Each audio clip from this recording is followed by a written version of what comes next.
Conformément aux lois de la physique, les atomes se rencontrèrent et fusionnèrent dans l'obscurité insondable. Et la lumière fut. Et dans ce bouillonnement de particules élémentaires, le noyau d'un atome d'hélium apparut. Quelques milliards d'années plus tard, l'étoile a vieilli. Elle a converti tout son combustible d'hydrogène en hélium et l'heure de son trépas a sonné. L'effondrement sur elle-même qui l'a fait naître reprend.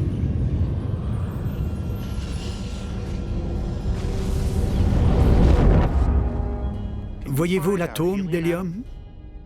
Allié à deux autres, il forme un des héros de notre histoire, un atome de carbone. C'est ce processus qui a lieu au cœur des étoiles. Cet atome sera expulsé par cette géante rouge dans l'océan interstellaire. Et nous l'avons coloré en bleu pour le localiser dans l'immensité de l'espace. Au même moment, ailleurs dans la galaxie,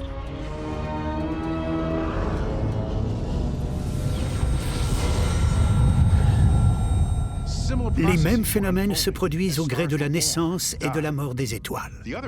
Notre second héros, lui, s'est formé dans ce soleil mourant.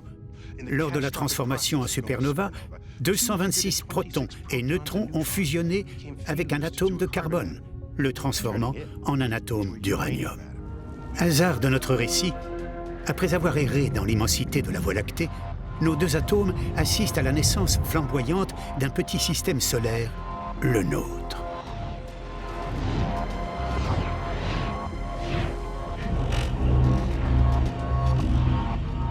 L'atome de carbone fait désormais partie intégrante d'une petite planète.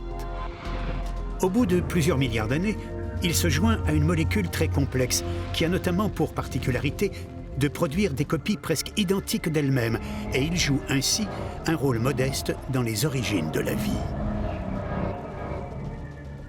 À travers toutes ces incarnations, il n'a acquis ni conscience de soi, ni libre arbitre. Il n'est qu'un rouage minuscule dans une machine cosmique gigantesque, soumise aux lois de la nature.